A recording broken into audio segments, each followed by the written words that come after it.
Não fica assustado com o que eu vou falar aqui agora. Se você tem pensado e cogitado que morrer vai trazer a solução, de que deixar de existir nesse mundo é a solução, não fique apavorado em pensar nisso. Eu como crente não posso pensar nisso. Por que não? O que você não pode é executar isso. Mas os pensamentos vêm e vão na nossa cabeça. Mas eu convido você a fincar a sua fé em Jesus, a buscar ajuda profissional. É necessário buscar ajuda profissional. O que você não pode é ficar carregando essa dor, até que essa dor literalmente mate você.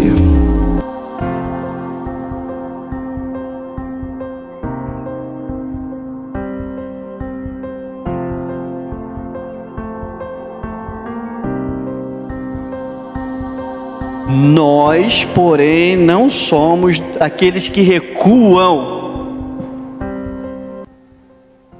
Os outros lá podem recuar, nós não. Nós de fato conhecemos a Cristo. Nós de fato temos uma experiência com Ele. Nós passamos por espólio, nós passamos por morte, por perseguição, passamos por N coisas. Por isso nós não vamos recuar.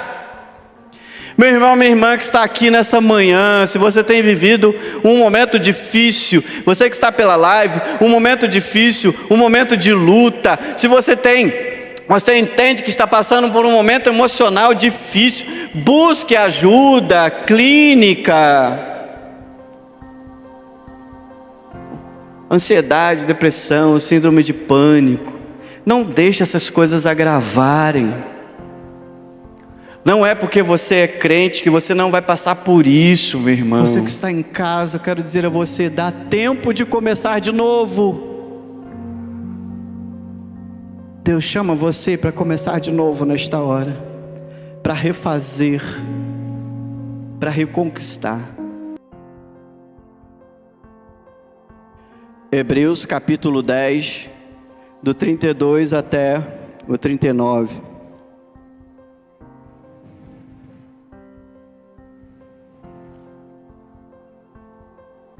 Está sendo projetado ali.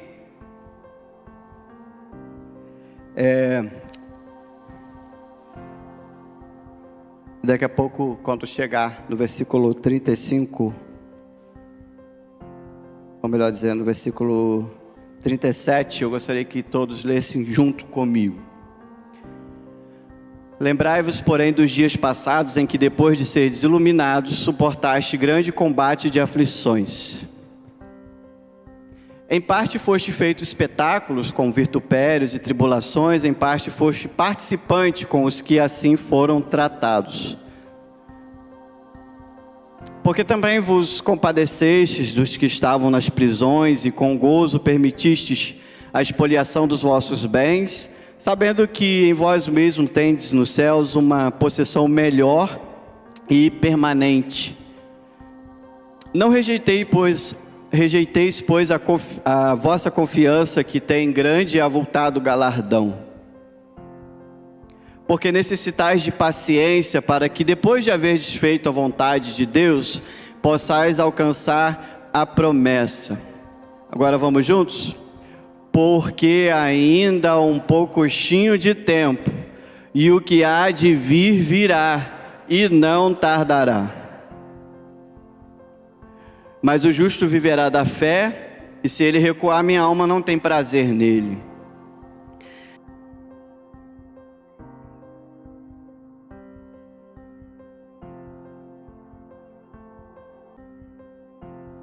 Esse texto, acredito que não está catalogado entre textos escatológicos, né? Porém, ele fala da volta daquele que há de vir virá.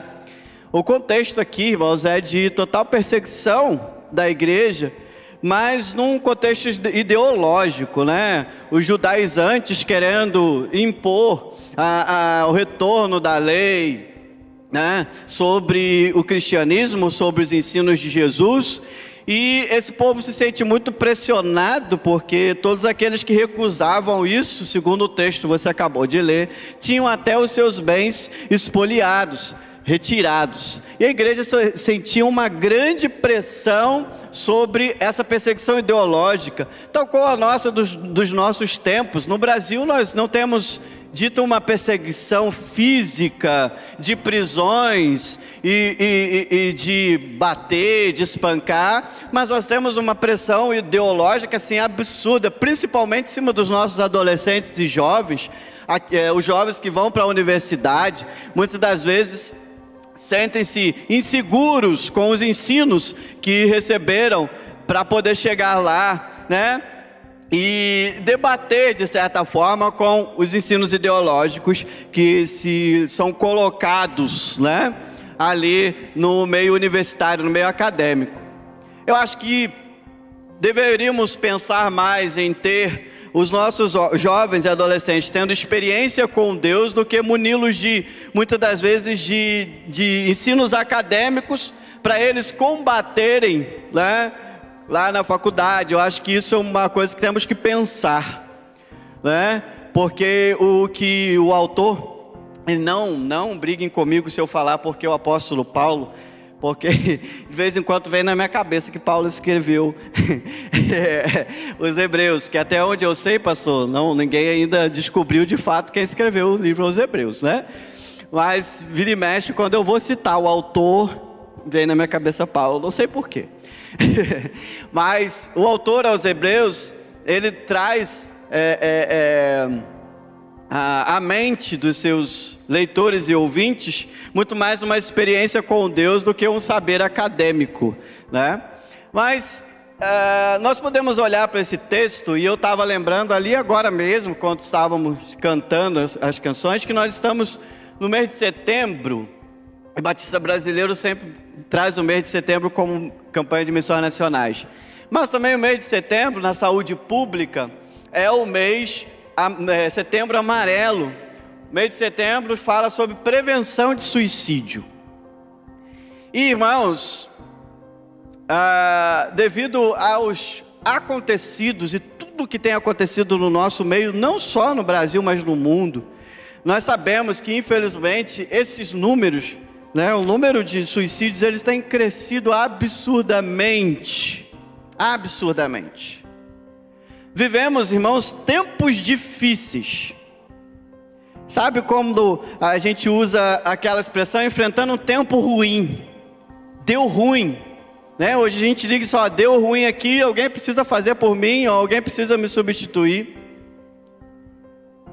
E hoje, irmãos, nós precisamos acordar mais do que nunca para as necessidades emocionais do ser humano.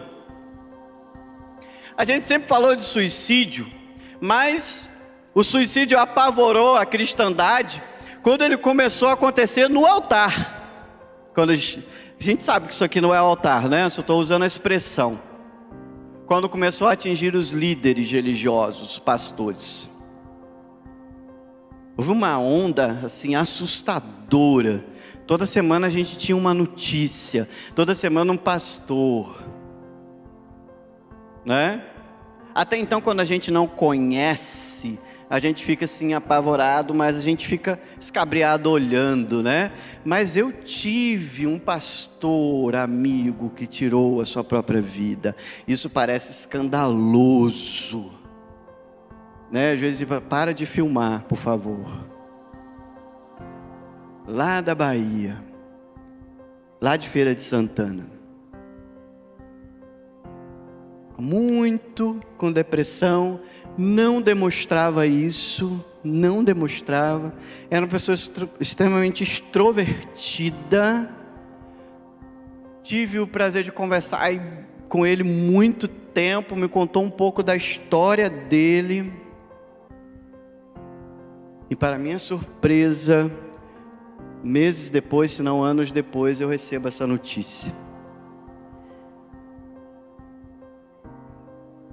A pandemia, irmãos, ela vai deixar de legado, né? E ela ainda não acabou. A igreja tem se cuidado em relação a isso. Nós temos pedido total atenção dos irmãos com relação à pandemia, ao uso de máscara, álcool em gel, distanciamento.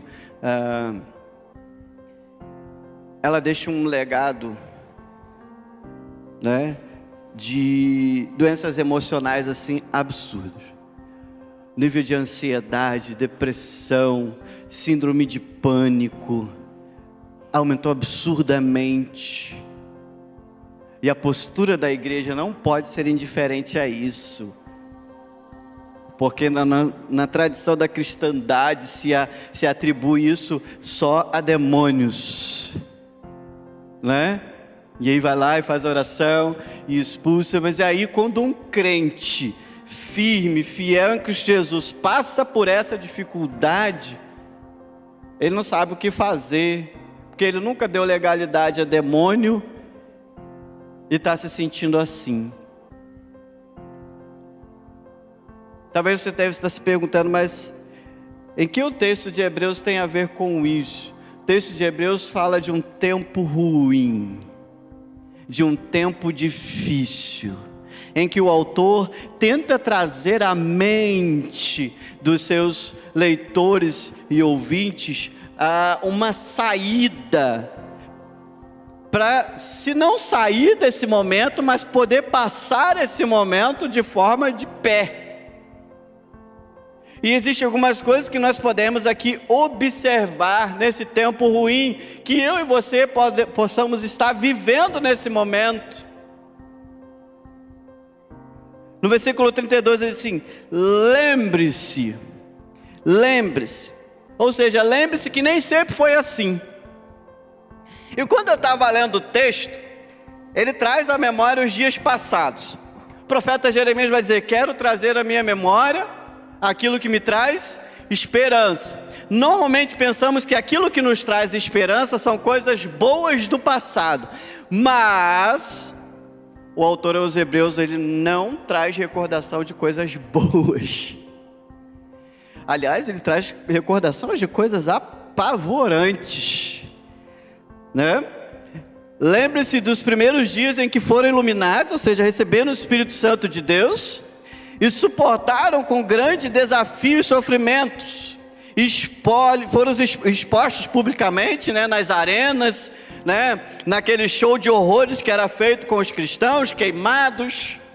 No próprio capítulo 11 depois vai dizer: cerrados ao meio, queimados, expostos, foram ofendidos, perseguidos. Que negócio esquisito, meus irmãos, trazer à memória coisa ruim para tentar animar o camarada.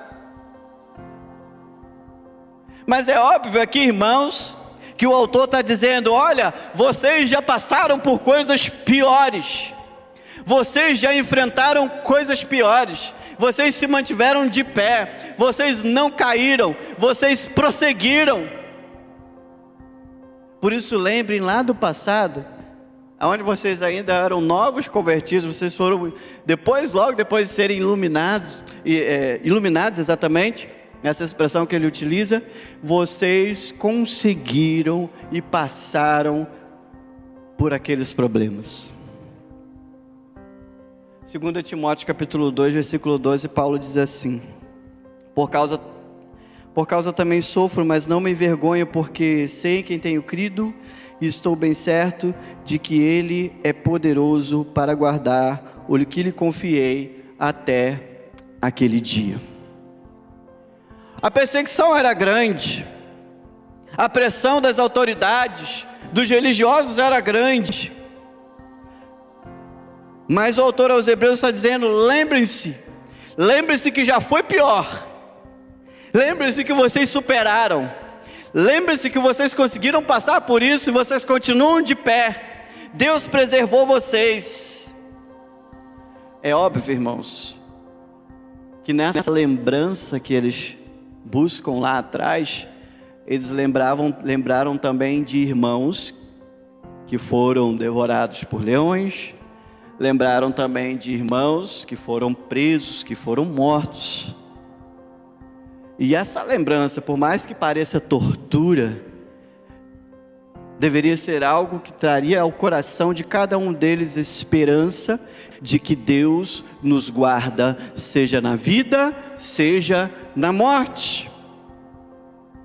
Não podemos deixar adentrar dentro das nossas igrejas um evangelho que só traz triunfalismo. Palestras motivacionais que só querem trazer naquele momento, né? Naquela estada ali, as pessoas estão ali, elas se sentem animadas, mas quando elas voltam para casa, elas enfrentam os mesmos dilemas, os mesmos problemas, a mesma dor, a mesma ansiedade e a mesma depressão. Não funciona, irmão, só animar. O que funciona é saber de que Deus já nos fez passar por coisas piores, nos fez no sentido de passar conosco, e nós suportamos isso. Lembrem-se, segunda palavra que eu encontro aí, compaixão. Pois vós vos compadecestes. Compaixão.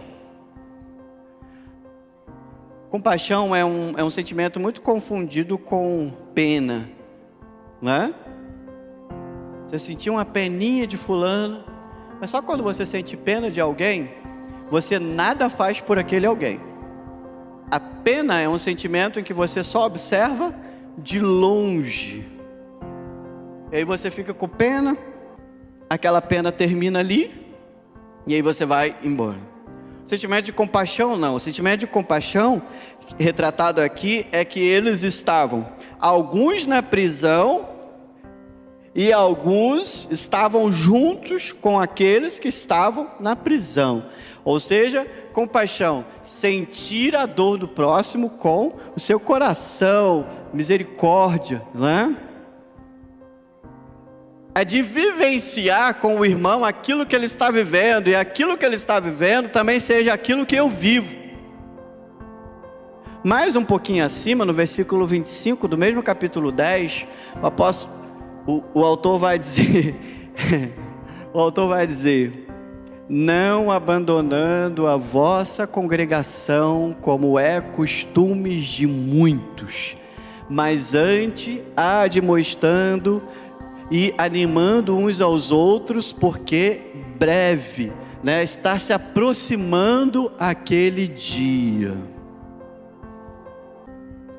Irmãos, a pandemia trouxe, é claro, um gritante número de pessoas que ficaram à beira do caminho, que decidiram cultuar de casa somente, que entendem que não precisam tanto desse momento coletivo. A pandemia trouxe essa questão na mente de muitas pessoas, e que estão abandonando e ficando no meio do caminho. E o autor diz, não façam isso, porque aquele dia está próximo, porque precisamos um do outro, porque precisamos caminhar juntos, e é nesse momento que precisamos nos unir. Nós estamos experimentando uma união de oração pela vida do nosso pastor, e o quanto isso tem nos unido, o quanto isso tem nos movido, nos movimentado, nos tirado ali da nossa zona de conforto, né? Alguns irmãos colocando oração pelas madrugadas.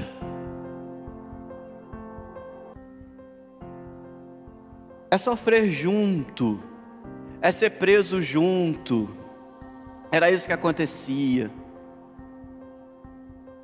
É sentir aquela dor junto. Agir com compaixão vai fazer você enfrentar o tempo ruim com mais alegria. Porque ter compaixão do outro, caminhar com o outro, é ver que o outro, muitas das vezes, está sofrendo mais do que eu. E eu ainda, mesmo sofrendo, posso oferecer um pedacinho de conforto para aquela pessoa. O texto ainda nos fala de confiança e paciência. De lembrar, de ter compaixão, de confiar e ter paciência. Irmãos, paciência é um negócio. Tem gente que diz que paciência é uma virtude, né? Mas está lá. Temos que ter paciência, está lá no fruto do Espírito, né? Mas tem gente que diz, eu sou pavio curto, né? Eu não tenho paciência com isso. E eu me lembro, os adolescentes que estão aqui, os jovens, não vão saber do que eu estou falando, mas o povo mais antigo vai se entregar. Quem lembra do Orkut aqui, gente?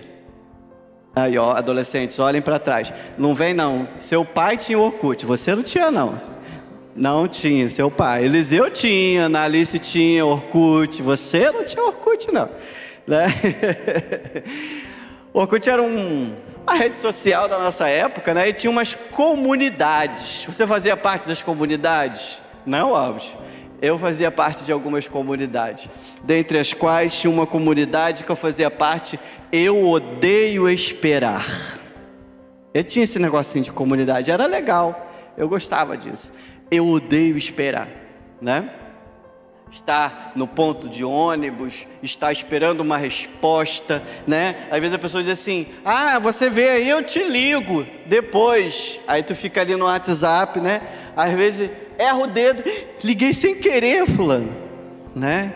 Você quer resposta, você quer que chegue. Paciência, paciência. E quando se trata do Evangelho, meus irmãos, quando se trata de um Deus soberano, quando se trata de um Deus que sabe todas as coisas, de um Deus que não vai atender os seus chiliques, né? Você tentar pressioná-lo, tentar fazer isso, tentar fazer aquilo. Uma expressão que eu gosto muito pouco é dizer que você vai surpreender o coração de Deus. Eu não consigo entender, surpreender o coração de um Deus soberano que sabe do presente, passado e futuro. Eu não consigo entender.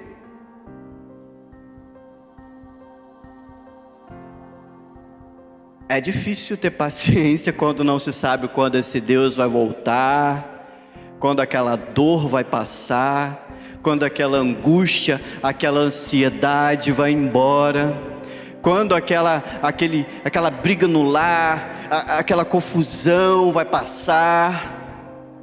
Por mais que a gente ore, a gente busque paciência, confiança. Eu me lembro de uma história,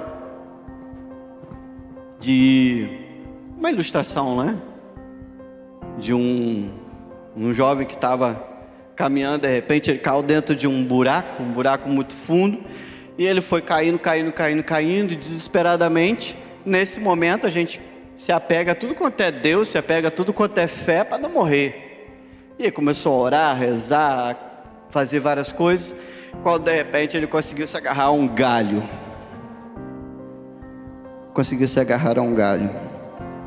Que ele nem sabia o porquê estava ali, uma noite escura, uma noite muito fria. E aí ele começou a fazer as suas preces. Quando de repente ele ouviu uma voz que entendeu ser a voz de Deus, mas essa voz dizia: largue o galho. Mas ele disse: mas é nunca que eu vou largar esse galho. Ele era nordestino, né? Mas é nunca que eu vou largar esse galho, não vou. E aí ele agarrado aquele galho, disse: não vou. E passou aquela noite inteira, amanheceu. E quando passou algumas pessoas ali, conseguiram observar lá embaixo, um homem agarrado a um galho, congelado, morto, a pouquíssimos metros do chão. Ele não conseguia enxergar a superfície, o lugar seguro, mas Deus conseguia enxergar o lugar seguro. Meu irmão, minha irmã que está aqui nesta manhã, nós não conseguimos enxergar o lugar seguro no momento da dor, da aflição, do desespero, mas Deus consegue enxergar. Então ouça a voz de Deus, não jogue fora a sua confiança. É isso que o autor está falando. Não se desfaça dessa confiança, não se mova dessa confiança por qualquer coisa, por qualquer ideologia, por qualquer ensino ou qualquer problema. O apóstolo Paulo vai dizer em Romanos 5, 3 e 4: Não só isso, mas nos gloriamos até das tribulações. Pois sabemos que a tribulação produz a paciência prova a fidelidade, e a fidelidade comprovada produz a esperança. Só depois do processo de paciência que vai gerar dentro do teu coração esperança. É por isso, irmãos, que muitas das vezes somos desesperançosos, porque queremos pular esse ciclozinho que a Bíblia nos coloca. Tenho pouca paciência, mas quero ter esperança. Não terá.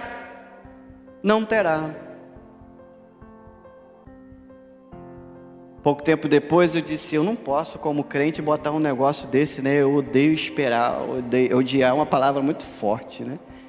Aí depois o Orkut foi extinto, né? Hoje a gente chama de falecido Orkut.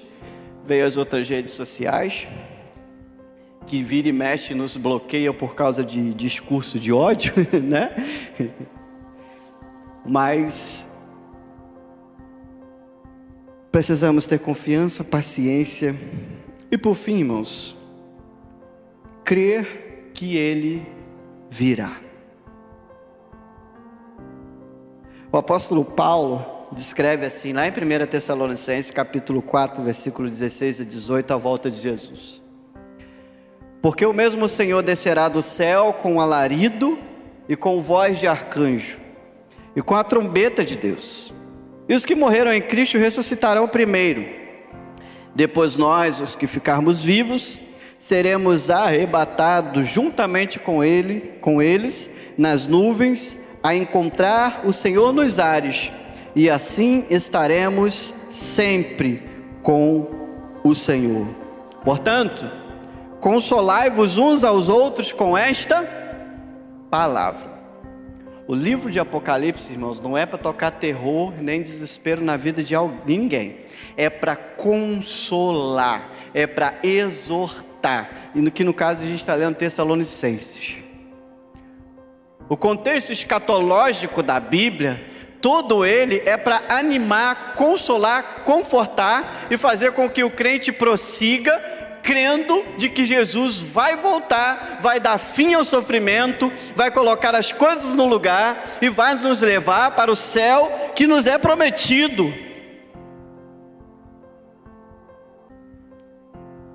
Você crê que Jesus vai voltar?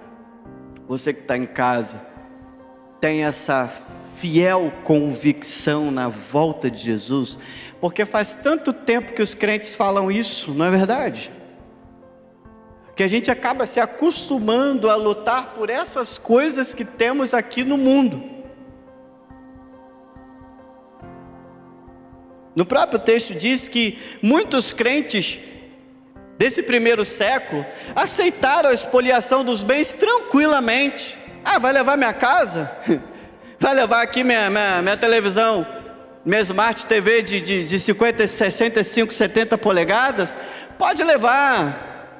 Você vai levar? Pode levar. Eu tenho uma possessão muito maior para mim reservada junto com o meu Deus. Isso aí não é nada. Isso custou 5 mil, 10 mil, 20 mil. Isso aí não é nada diante do que eu vou viver na eternidade. Pode levar. Mas o fato é que muitas das vezes, irmãos, estamos nos acomodando, nos acostumando com este mundo e achamos que dele não sairemos mais. Quando na realidade, o texto diz que temos muito pouco tempo. O autor, quando escreve, ele não tem noção do que tempo teríamos, mas o evangelho sempre foi e sempre será urgente. E quando uma coisa é urgente, a gente sempre terá pouco tempo. Quando ela acende o sinal de urgência, significa que nós temos que correr contra o tempo. E a volta de Jesus sempre foi assim, sempre foi urgente, sempre foi a igreja correndo contra o tempo, porque não sabia e não sabe quando será. E para encerrar, irmãos, ele virá e não tardará. E quando ele vir, vai subir todo mundo? E quando ele vir, vai subir todos os seres humanos? Todos os seres humanos têm o direito a essa redenção, só aqueles que viverem pela fé.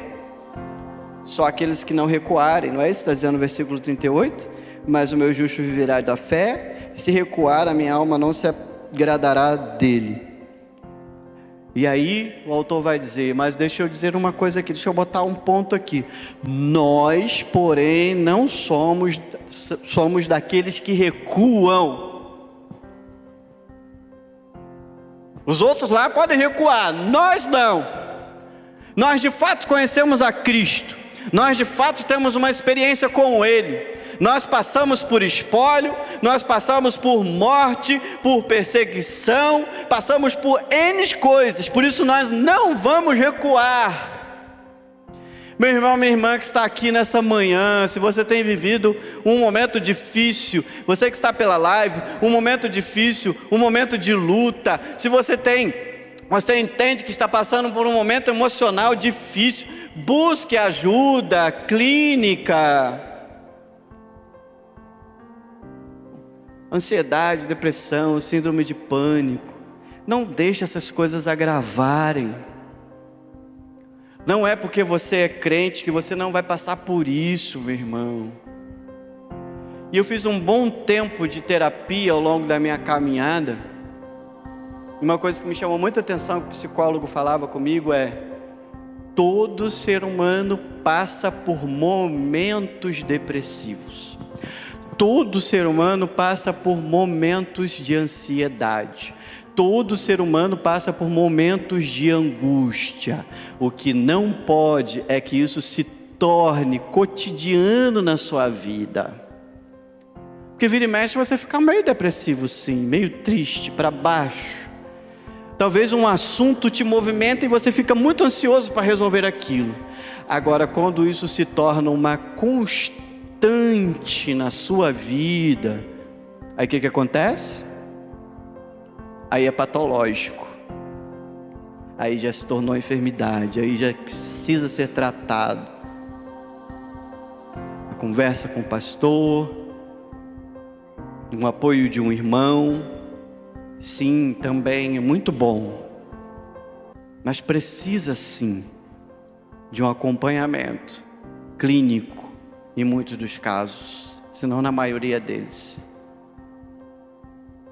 A prevenção do suicídio, irmãos, a gente fala até, sabe, baixo.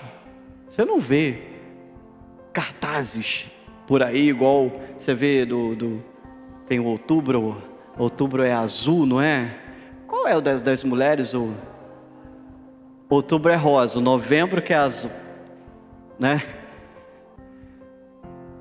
Às vezes a campanha é muito mais pá, mas as realidades são bem parecidas. O desespero são bem parecidos. E às vezes a gente fica assim, mas isso é falta de o que fazer, né? É falta do que fazer, né?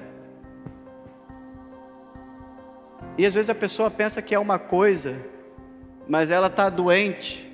E quando ela começa a se tratar, ela vê que nem ela se conhecia mais. Que ela não era aquilo que estava sendo apresentado para ela pela patologia, pela enfermidade. Por isso eu quero encerrar, meus irmãos, perguntando: quem é você aqui? Você é daquele que recua? Ou você é daquele que bate o pé, finca a estaca e diz: daqui eu não saio, daqui ninguém me tira, da presença de Jesus, nem a morte pode me tirar. Feche os seus olhos, irmãos. Eu não sei como você entrou aqui nessa manhã, mas eu sei de uma coisa, meu irmão: não esconda a sua dor, não esconda a sua angústia. Talvez você já esteja cansado de sofrer sozinho.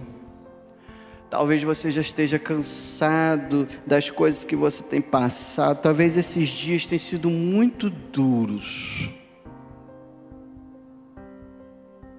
E você diz: vai passar, vai passar, vai passar, mas não passa.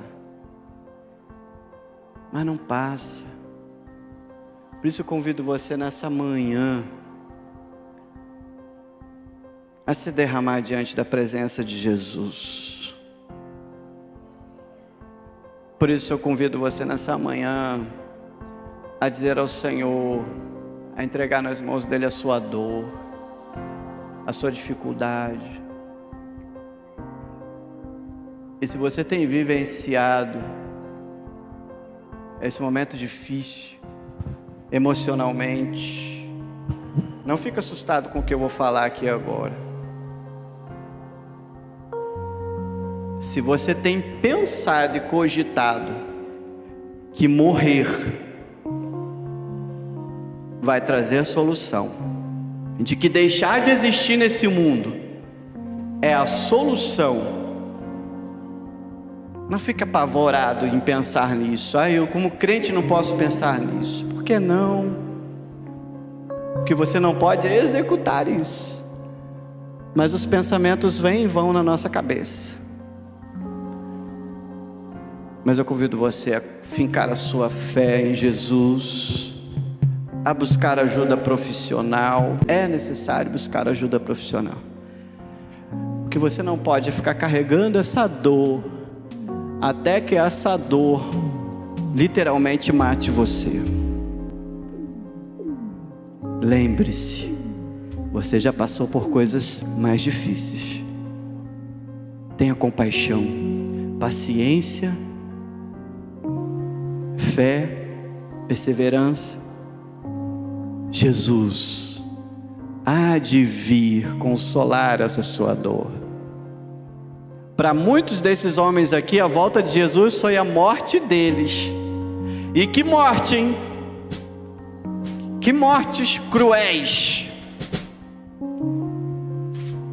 Enquanto estivermos louvando a Deus com essa canção, converse com Deus. Diga: Deus, coloca alguém no meu caminho para me ajudar nessa dor. Deus, me ajuda, porque eu não sei aonde eu vou parar. Aqui nessa manhã, eu sei que tem gente convicta no coração dizendo: eu não vou recuar, eu vou prosseguir. Pastor Fernando Brandão, de Missões Nacionais, toda vez que ele encontra a gente, diz assim: você vai recuar? Deus, não me deixe recuar, porque eu estou sendo puxado para recuar, porque a dor, o desespero, a fraqueza, o desânimo está me puxando. Eu não tenho, pastor, essa convicção de dizer: eu não vou recuar. Mas eu tenho a convicção, pastor, de dizer: Deus não me deixa recuar. Por isso eu quero que você diga isso para Deus aí dentro do seu coração: Deus não me deixa recuar. Ou você tem essa convicção de dizer: Deus, eu não vou recuar. Deus, muito obrigado por essa manhã na tua presença, Senhor. Eu peço que o Senhor socorra aqueles corações aqui nessa manhã, seja em casa, seja aqui no templo, que não tem força nem para dizer: Deus não me deixa recuar, porque já recuou tantas vezes que nem acredita mais que dá tempo ainda. Dá tempo de reconciliar, dá tempo de refazer, dá tempo de começar de novo. Você que está em casa, eu quero dizer a você: dá tempo de começar de novo.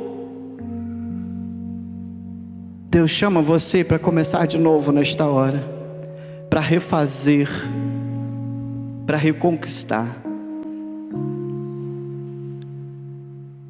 Todos nós que estamos aqui nesse templo, queremos declarar com o nosso coração: Senhor, nós não vamos recuar diante de nenhuma ideologia, diante de nenhum pensamento.